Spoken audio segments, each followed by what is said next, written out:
So, hello everyone, welcome to the पहाड़ी तालीम foundation, a dedicated YouTube channel for civil service aspirant. So, आज का जो हमारा वीडियो लेक्चर रहने वाला है वो रहेगा इम्पॉर्टेंट वन लाइनर के ऊपर। और इस वीडियो लेक्चर में आपका जितना भी EMSR जो एकलव्य मॉडल रेजिडेंशियल स्कूल है उसमें से क्वेश्चन बन सकते हैं। इसी वीडियो लेक्चर में से आपका जो सीनियर स्कूल का एग्ज़ाम 2027 में होने वाला उसमें से क्वेश्चन आ सकते हैं। जामिया मिलिया अलीगढ़ और जितने भी दीगर एग्ज़ाम हैं उन सब में से यहाँ से आपको जो है वो क्या क्वेश्चंस पढ़ सकते हैं, ठीक है। और इस वीडियो लेक्चर में हम क्या करेंगे, आपके साथ डिस्कस करेंगे 100+ MCQs डिस्कस करेंगे केमिस्ट्री के ऊपर।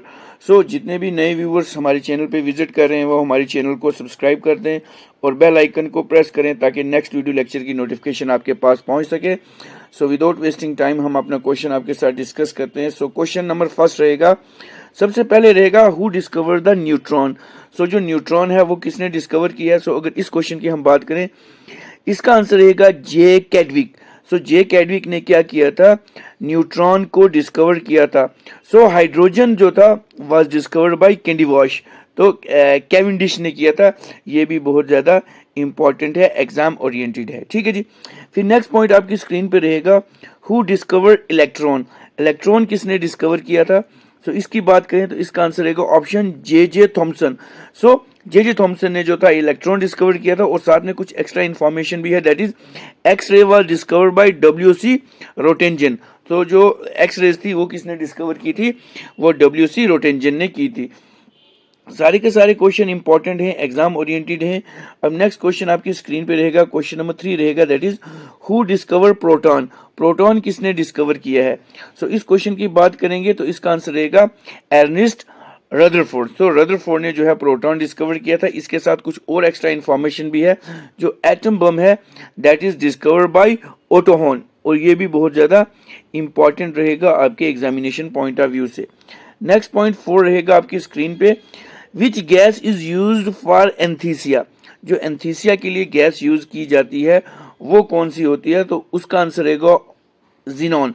सो जो जीनोन है, याद रखेंगे जो जीनोन है वो एंथीसिया के लिए यूज की जाती है।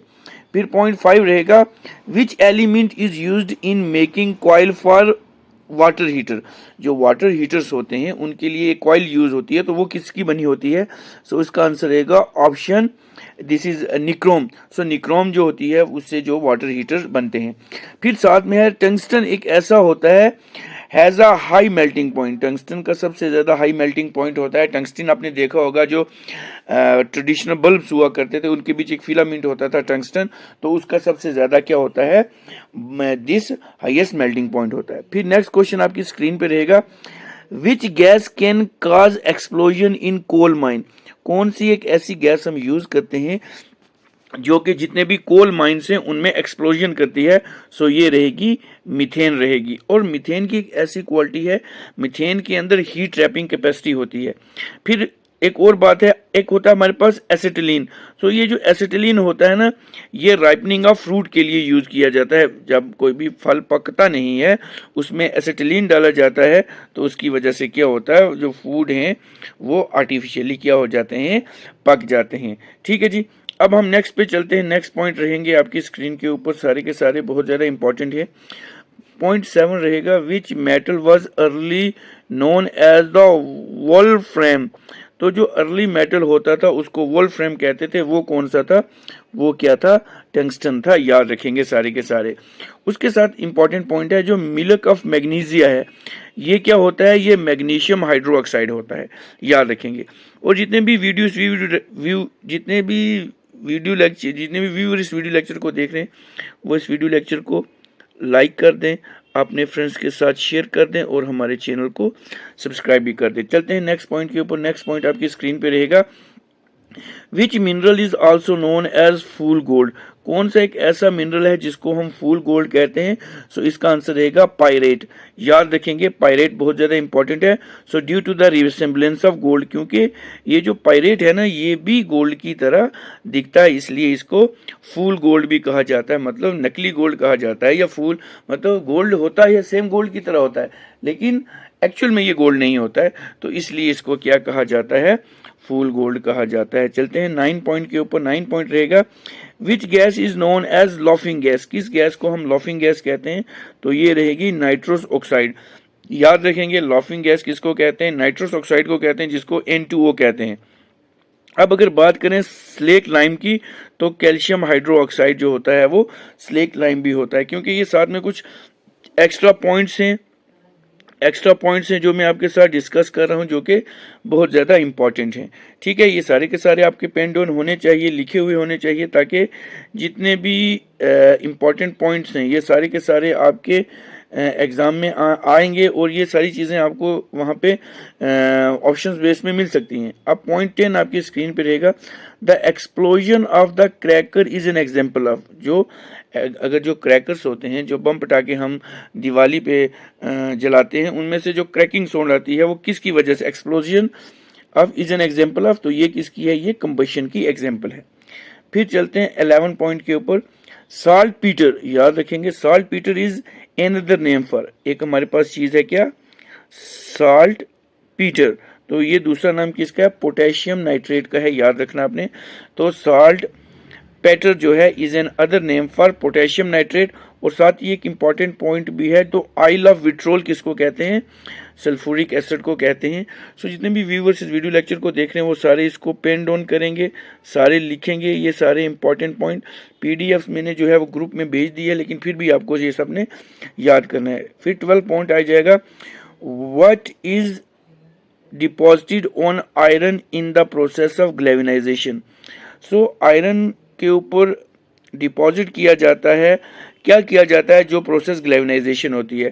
सो आयरन के ऊपर जिंक की कोटिंग की जाती है, जो कि एक प्रोसेस से होती है, जिसको हम क्या कहते हैं, ग्लेविनाइजेशन कहते हैं। फिर 13 पॉइंट आपकी स्क्रीन पे रहेगा, salt is obtained from sea water by which process. Salt जब हम सी वाटर से लेते हैं तो वो किस प्रोसेस से लेते हैं, वो लेते हैं हम इवेपोरेशन से लेते हैं। तो इवेपोरेशन से जो होता है वो क्या होता है, साल्ट वाटर हम लेते हैं। फिर चलते हैं नेक्स्ट पॉइंट के ऊपर। नेक्स्ट पॉइंट रहेगा आपके स्क्रीन के ऊपर 14, विच is the densest stable element on the अर्थ। सबसे ज़्यादा डेंसेस्ट और वो स्टेबल होता है एलिमेंट हमारी ज़मीन के ऊपर, वो कौन सा है, तो उसकी बात करें तो ऑस्मियम जो है वो हमारे पास इसका आंसर रहेगा। बहुत ज़्यादा इंपॉर्टेंट क्वेश्चन है।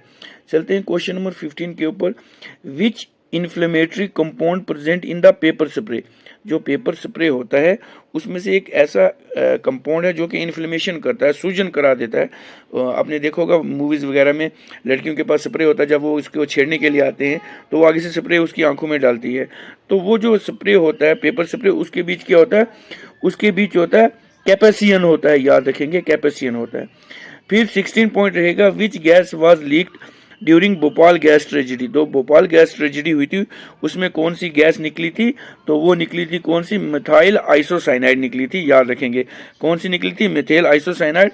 और उसके बाद एक इंपॉर्टेंट पॉइंट है, जो हमारे बालून्स होते हैं उसमें हम क्या डालते हैं, हीलियम डालते हैं, तो जिसकी वजह से helium used in hot air balloon. फिर 17 पॉइंट रहेगा, which is the purest form of iron. Purest form of iron कौन सी है, तो ये है rough iron. So iron is the fourth common element on the earth. Earth के ऊपर फोर्थ कॉमन एलिमेंट जो है वो कौन सा है, वो यही है। उसके बाद 18 पॉइंट रहेगा, what is the main constituent of गोबर गैस। मेन कंस्टिट्यूएंट ऑफ गोबर गैस कौन सा होता है, तो वो क्या होता है, मीथेन होता है, याद रखना है। उसके बाद इंपॉर्टेंट पॉइंट है, मेन कंस्टिट्यूएंट ऑफ विनेगर।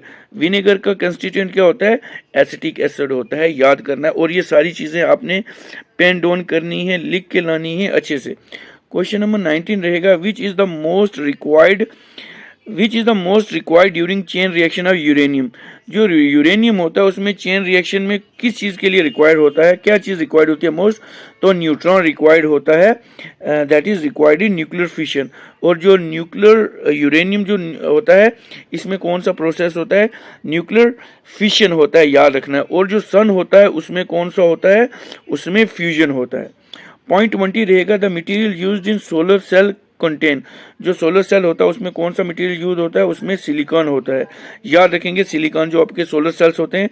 फिर most important aluminium, ore of aluminium जो होती है वो कौन सी होती है, बॉक्साइड होती है। तो ये 20 पॉइंट है आपके, ये सारे के सारे आपको याद होने चाहिए, लिखे हुए होने चाहिए, क्योंकि जितना भी EMSR का एग्जाम होने वाला है, सैनिक स्कूल का है, जामिया का है, अलीगढ़ का, जितने भी RMC, ये सारे जो साइंस के पोर्शन में थे, ये सारे के सारे क्वेश्चन बहुत ज़्यादा इंपॉर्टेंट रहेंगे, आपके एग्जाम ओरिएंटेड हैं। सो वीडियो लेक्चर आपने बार बार देखने हैं, इनको लिख के लाना है। सो ये वीडियो लेक्चर आपको कैसा लगा आप हमें कमेंट करके बता सकते हैं। इस वीडियो को ज़्यादा से ज़्यादा लाइक करें, अपने फ्रेंड्स के साथ शेयर करें और हमारे चैनल को सब्सक्राइब कर दें। सो मिलते हैं कल एक नए लेक्चर के साथ। Till then take care, good bye.